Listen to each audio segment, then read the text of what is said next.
அனைவருக்கும் வணக்கம். அனைவருக்கும் வரணரை சார்பாக இனிய மாட்டு பொங்கல் திருநாள் நல்வாழ்த்துக்கள். நம்ம வரணரைஸ்ல TNPSC group 4, group 2, group 2A, TNUSRB, TNTET போன்ற தேர்வுகளுக்கு முதல் முயற்சியிலேயே வெற்றி பெறலாம். இந்த எக்ஸாம்ஸை நீங்க ஃபர்ஸ்ட் அட்டம்ப்ட்ல பாஸ் பண்ணணும் அப்படின்னு நினைக்கிறீங்களா?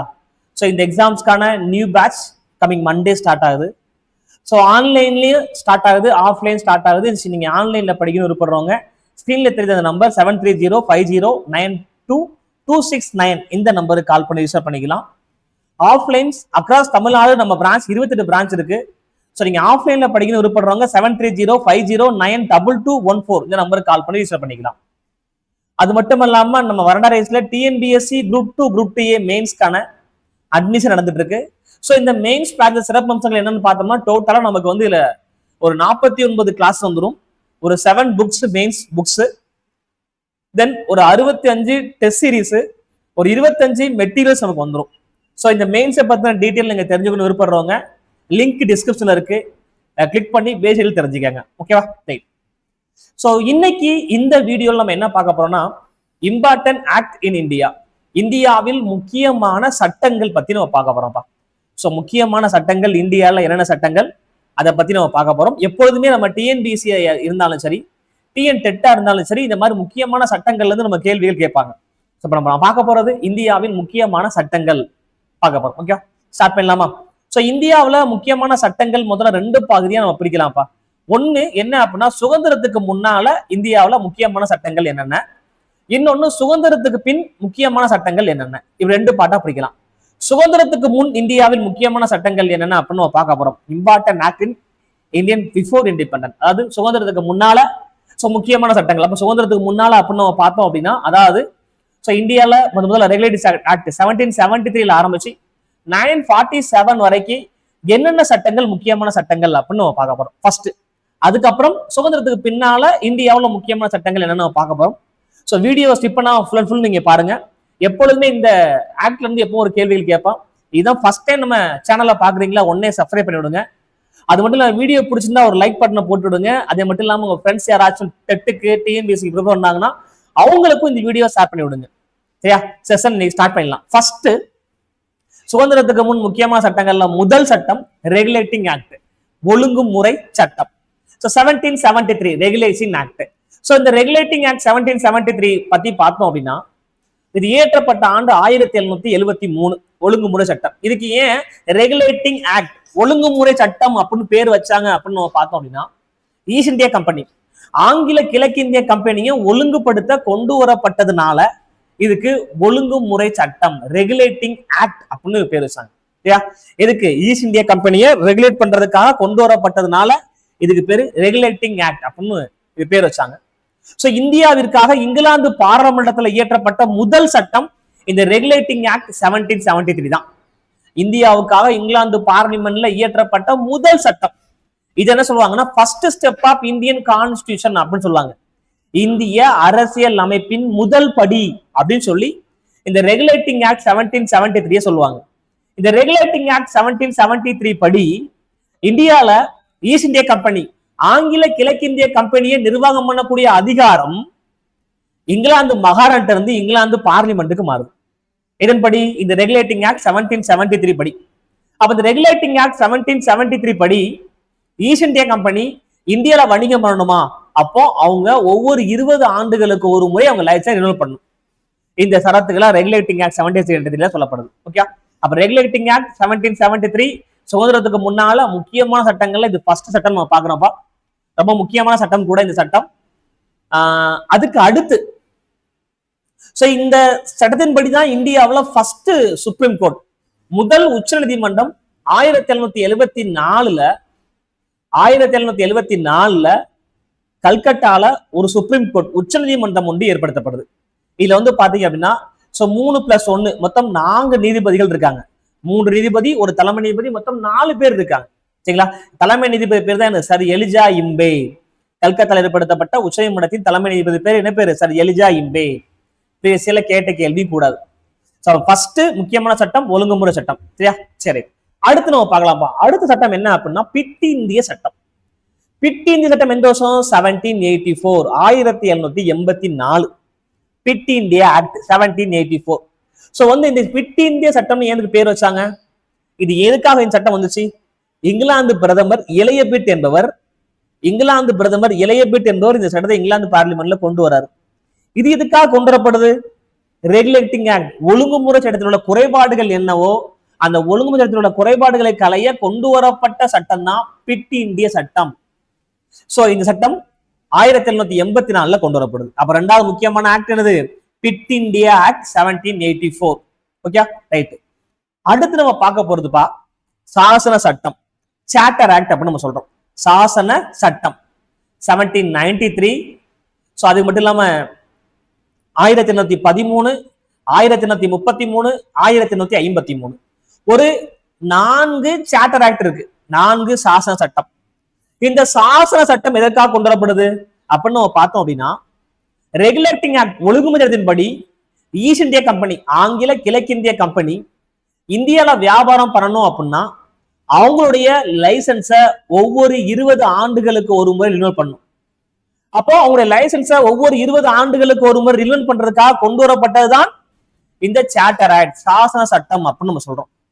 இதுல முதல் சாசன சட்டம், ஃபர்ஸ்ட் சார்ட்டர் ஆக்ட் 1793 கொண்டு வரப்படுது. இந்த எல்லா சார்ட்டர் ஆக்டும் காமனா 20 ஆண்டுகளுக்கு ஒரு முறை அவங்களுடைய லைசன்ஸ் என்ன செய்யப்படுது, ரினியூவல் பண்ணிட்டே வர்றாங்க. ஃபர்ஸ்ட் சாசன சட்டம் 1793 இது என்ன சொல்லுது அப்படின்னு நம்ம பார்த்தோம் அப்படின்னா, 1793 ஆண்டு சாசனத்தின்படி ஆங்கில கிழக்கிந்திய கம்பெனியோட உரிமை 20 ஆண்டுகள் திரும்பி நீட்டிக்கப்படுது, வியாபாரம் பண்றதுக்கான வணிக உரிமை. அடுத்து நெக்ஸ்ட் 1813 ஆண்டு சாசன சட்டம். இது ரொம்ப முக்கியமான சட்டம்ப்பா. இது என்ன அப்படின்னு நம்ம பார்த்தோம் அப்படின்னா, இந்தியாவில் ஆங்கில வழி கல்வியை மேம்படுத்த கல்விக்கு 1 லட்சம் ரூபாய் உதவி பண்றாங்க 1813 ஆண்டு சாசனத்தின்படி. அதுக்கப்புறம் 1833 ஆண்டு சாசன சட்டம். இந்த 1833 ஆண்டு சாசனம் என்ன சொல்லுது அப்படின்னு பார்த்தா, இந்த 1833 ஆண்டு சாசன சட்டத்தின்படிதான் இந்தியாவில் வங்காளத்தின் கவர்னர் ஜெனரல் என்ற பதவியை இந்தியாவின் கவர்னர் ஜெனரலா மாத்துறாங்க. இந்த 1833 ஆண்டு சாசனத்தின்படி. இதன்படி இந்தியாவின் முதல் கவர்னர் ஜெனரலாக வில்லியம் பெண்டிங் பிரபு பதவி இருக்கிறாரு. ரொம்ப முக்கியமான ஒரு சாசன சட்டம் 1833. அடுத்த சாசன சட்டம் 1853 ஆண்டு சாசன சட்டம். சோ இந்த சாசன சட்டத்துல அடுத்து என்ன பண்ணல, சோ 20 ஆண்டுகள் நீட்டிக்கிறதா இல்லையா என்பதை பத்தி பேசல. இந்த சாசன சட்டத்துல சார்ட்டர் ஆக்ட்ல என்ன முக்கியமான சிறப்பம்சம் அப்படின்னு பார்த்தோம் அப்படின்னா, இந்த சாசன சட்டத்துல ஓபன் காம்படிட்டிவ் எக்ஸாம், திறந்த வெளி போட்டித் தேர்வு முறை அறிமுகப்படுத்தப்படுது 1853 ஆண்டு சாசனத்தின்படி. இதெல்லாம் இதுல முக்கியமானதுப்பா. அடுத்து நம்ம பார்க்க போறது அடுத்த ஆக்ட் வங்காள சதி ஒழுங்குமுறை சட்டம், பெங்கால் சதி ரெகுலேஷன் ஆக்ட் ஆஃப் 1829. வங்காள சதி ஒழுங்குமுறை சட்டம். இந்த வங்காள சதி ஒழுங்குமுறை சட்டம் 1829 இயற்றப்படுது. இது இயற்றும் பொழுது யார் இந்தியால கவர்னர் ஜெனரல் அப்படின்னா, வில்லியம் பெண்டிங் பிரபு கவர்னர் ஜெனரலா இருக்கார். அவர் தான் பாத்தீங்க அப்படின்னா இந்தியாவுல சோ மூட பழக்க வழக்கங்களை எல்லாம் ஒழிப்பதற்காக, சதியின் உடன்கட்டை ஏறுதல், பெண் சிசு கொலை தடுத்து நிறுத்துறது, அதுல தக்கர்கள் என்ற கொள்ளை கொடுத்து அடக்கிறது, இது எல்லாத்துக்குமான சமூக சீர்திருத்தம் ரொம்ப ஃபேமஸ் யார் தான், வில்லியம் பெண்டிங் பிரபு தான். அவர் தான் சதியின் உடன்கட்டை எழுத சட்டப்படி குற்றம் என்று 1929 சட்டம் நிறைவேற்றினாரு, விதிமுறை 17 கீழே. இதான் அடுத்த முக்கியமான சட்டம். அதுக்கு அடுத்த முக்கியமான சட்டம் Hindu widows remarriage act of 1856. Hindu விதவைகள் மறுமண சட்டம் 1856. அப்ப இந்து விதவைகள் மறுமண சட்டம் 1856 இதன்படி இந்து விதவைகளுக்கான மறுமணம் அதுக்கு அங்கீகாரம் அளிக்கப்படுது. அப்ப அடுத்த முக்கியமான act Hindu widows remarriage act of 1856. அடுத்து நெக்ஸ்ட் பார்க்கலாமா? அடுத்த act government of India act 1858. 1858 ஆண்டு இந்திய அரசு சட்டம். இது 1858 ஆண்டு இந்திய அரசு சட்டம். இதன்படி இந்தியால என்ன செய்யப்படுது, ஈஸ்ட் இந்தியா கம்பெனி ரூல் ஒழிக்கப்பட்டு டைரக்ட் பிரிட்டிஷ் ரூல் இந்தியால கொண்டு வரப்படுது. அப்ப ஆங்கில கிழக்கிந்திய கம்பெனி ஆட்சி ஒழிக்கப்பட்டு நேரடியாக இந்தியால என்ன அறிமுகப்படுத்தப்படுது? இங்கிலாந்து நேரடி ஆட்சி அறிமுகப்படுத்தப்படுது. ஏன் இந்திய அரசு சட்டம் 1952 சொல்றது. Okay right. சோ இதுக்கு அப்புறம் அடுத்து நம்ம முக்கியமான சட்டம் பார்க்க போறப்பா. சோ அடுத்து நம்ம பார்க்க போறது இந்தியன் கவுன்சில் ஆக்ட். இந்திய கவுன்சில் சட்டம். மொத்தம் இந்திய கவுன்சில் சட்டம் 3 இருக்கு. சோ இதெல்லாம் அப்படின்னு நம்ம பார்த்தோம் அப்படின்னா 1961, 1992, 1909. சரிங்களா? சோ மொத்தம் 3 இந்தியன் கவுன்சில் ஆக்ட் இருக்கு. 1961 Indian council act, 1992 Indian council act, 1909 Indian council act. இந்த 1961 இந்தியன் கவுன்சில் ஆக்ட பேஸ் பண்ணி தான் இந்தியாவில் என்ன பண்றாங்க அப்படின்னா, இந்த 1961 இந்தியன் கவுன்சில் ஆக்ட பேஸ் பண்ணி தான் இந்தியாவில் 1962 சென்னை, மும்பை, கல்கத்தா, சென்னை, மும்பை, கல்கத்தால உயர் நீதிமன்றங்கள் ஏற்படுத்தப்படுது. ஃபர்ஸ்ட் டைம் இந்தியாவில் முதலாக உயர் நீதிமன்றங்கள் கல்கத்தா, மும்பை, சென்னையில ஏற்படுத்தப்படுது. 1961 இந்திய கவுன்சில் சட்டத்தின்படி ஏற்படுத்தப்படுது. சரிங்களா? அப்ப இது ரொம்ப முக்கியமான கவுன்சில் சட்டம் 1961. தற்போது எத்தனை உயர் நீதிமன்றங்கள் இந்தியால இருக்கு என்ற கேள்விக்கான ஆன்சரை கமெண்ட் பாக்ஸ்ல மறக்காம கமெண்ட் பண்ணுங்க. ஓகேவா? அடுத்து நெக்ஸ்ட் பார்க்கலாம்ப்பா. அடுத்த முக்கியமான இந்தியன் கவுன்சில் சட்டம் எது? 1892 ஆண்டு இந்திய கவுன்சில் சட்டம் 92. இது 1892 ஆண்டு இந்திய கவுன்சில் சட்டம் என்ன சொல்லுதுன்னா, இந்தியாவுல மத்திய சட்டமன்றங்களை விரிவாக்குறது. சோ இதெல்லாம் 92 சட்டத்தை இந்திய கவுன்சில் சொல்றாங்க. அது மட்டுமல்லாம இந்த 1892 ஆண்டு இந்தியன் கவுன்சில் ஆக்ட் காங்கிரஸ் கட்சியின் முதல் வெற்றியா கருதப்படுது.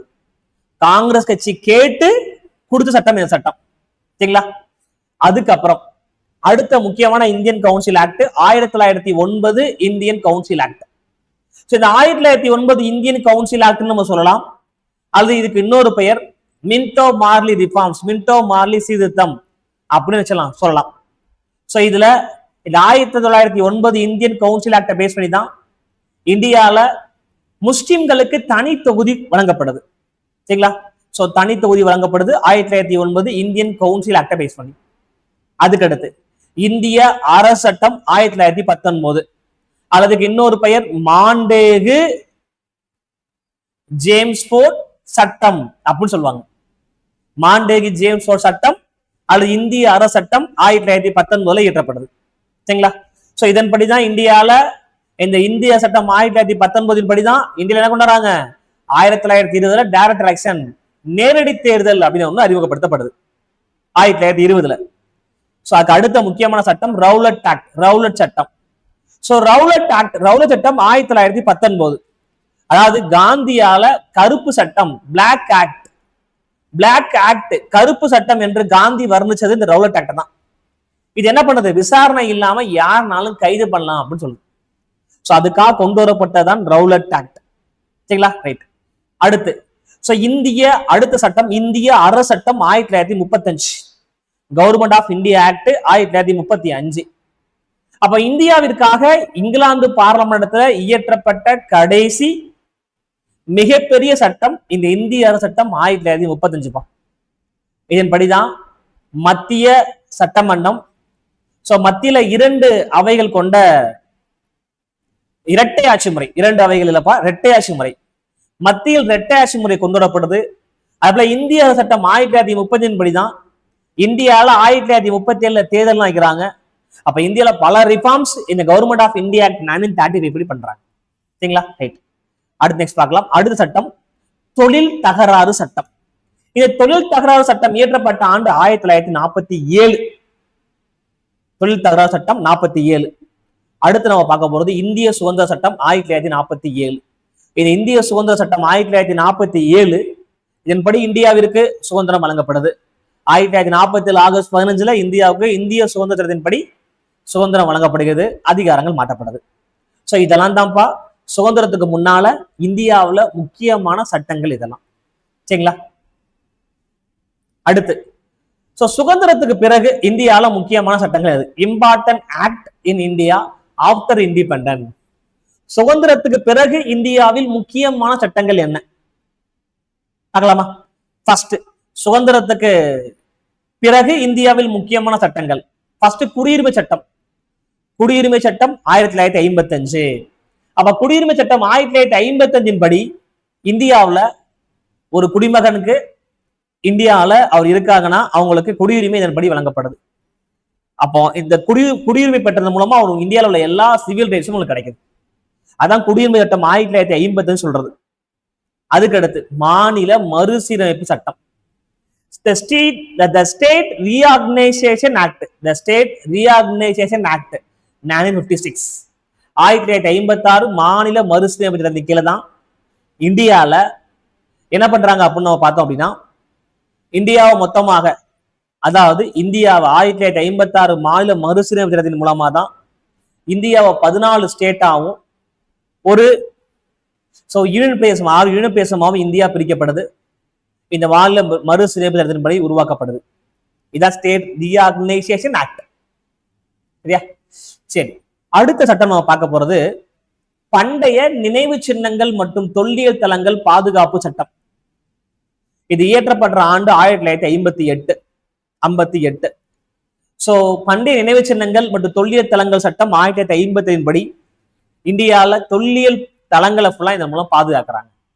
சரிங்களா? ரைட். அடுத்த சட்டம் பார்க்கலாமா?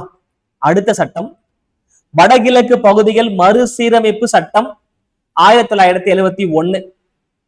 சோ இதன்படி வடகிழக்கு மாநிலங்கள் மறுசீரமைப்பு செய்யப்படுது. அதுக்கடுத்து வரதட்சணை தடை சட்டம். இந்த வரதட்சணை தடை சட்டம் இயற்றப்படுற ஆண்டு 1961. டௌரி. சோ இந்தியாவுல இந்திய பாராளுமன்றத்துல முதலாக ஃபர்ஸ்ட் ஜாயிண்ட் சிட்டிங், முதல் கூட்டு கூட்டமே இந்த வரதட்சணை தடை சட்டத்தை நிறைவேற்ற கூடப்படுது. 1961 வரதட்சணை தடை சட்டம் இயற்றப்படுது. ஓகே, அடுத்து நெக்ஸ்ட் பார்க்க போறது தகவல் தொழில்நுட்ப சட்டம் 2000. தகவல் தொழில்நுட்ப சட்டம் 2000. இது தகவல் தொழில்நுட்ப சட்டம் 2000 மூலமாக தகவல் தொழில்நுட்பங்கள் ஃபுல்லாத்தையுமே என்ன பண்றாங்க? ஒரு வரையறைக்குள்ள கொண்டு வராங்க. சரிங்களா? இது முக்கியமான சட்டம்பா, இது நோட் பண்ணி வச்சுக்கோங்க. அடுத்து உயிரியல் பன்முகத்தன்மை சட்டம். இந்த உயிரியல் பன்முகத்தன்மை சட்டம் இயற்றப்பட்ட ஆண்டு 2002. உயிரியல் பன்முகத்தன்மை சட்டம் 2002. சரிங்களா? ரைட். அடுத்து நெக்ஸ்ட் பார்க்கலாமாப்பா.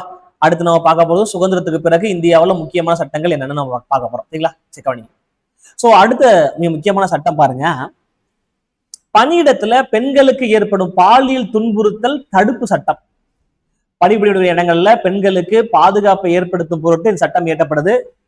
இந்த சட்டம் இயற்றப்படுற ஆண்டு 2013. பணியிடத்தில் பெண்களுக்கு ஏற்படும் பாலியல் துன்புறுத்தல் தடுப்பு சட்டம் 2013. அடுத்தது நெக்ஸ்ட் பாத்தீங்க அப்படின்னா குடும்ப வன்முறையிலிருந்து பெண்களை பாதுகாப்பும் சட்டம். அடுத்த மிக முக்கியமான சட்டம் அதுதான். இந்த குடும்ப வன்முறையிலிருந்து பெண்களை பாதுகாப்பு சட்டம் இது இயற்றப்பட்ட ஆண்டு 2005.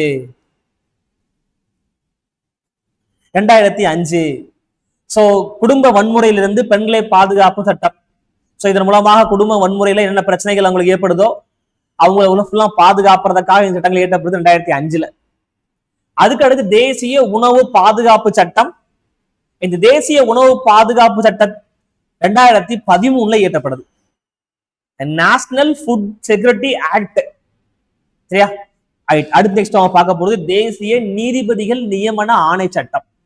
இந்த தேசிய நீதிபதிகள் நியமன ஆணை சட்டம் 2014 வெளியிடப்படுது. சரிங்களா? ரைட். இதுவும் ரொம்ப முக்கியமான சட்டம் தான்ப்பா. சரி, அடுத்து நம்ம பார்க்க போற சட்டம் சிறார் நிதி.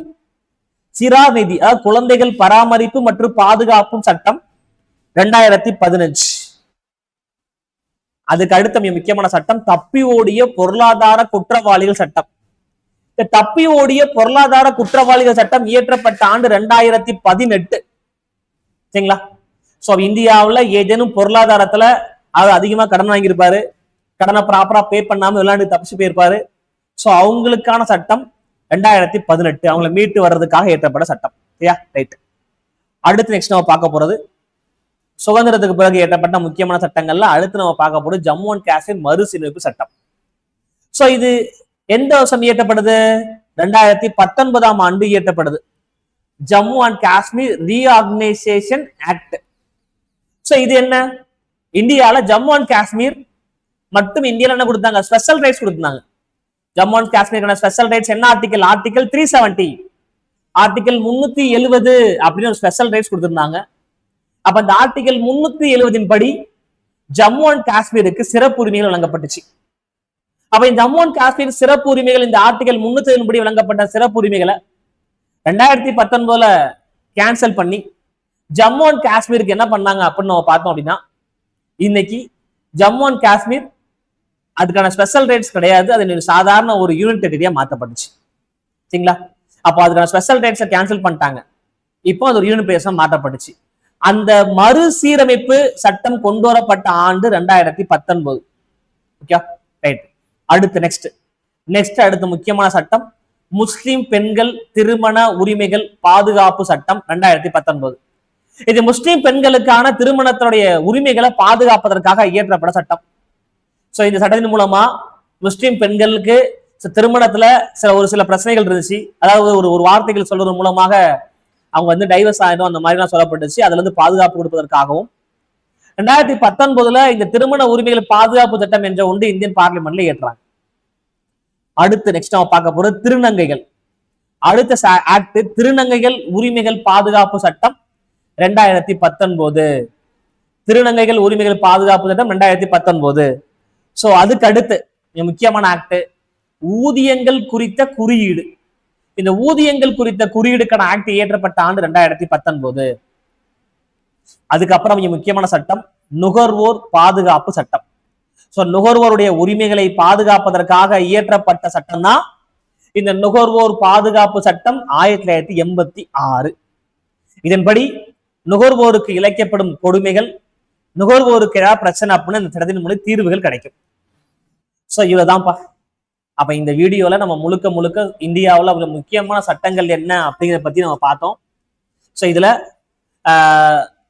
சுதந்திரத்துக்கு முன் சுதந்திரத்துக்கு பின் என்னெல்லாம் முக்கியமான சட்டங்கள் இருக்கு அப்படின்னு நம்ம விஷயம் பார்த்தோம்.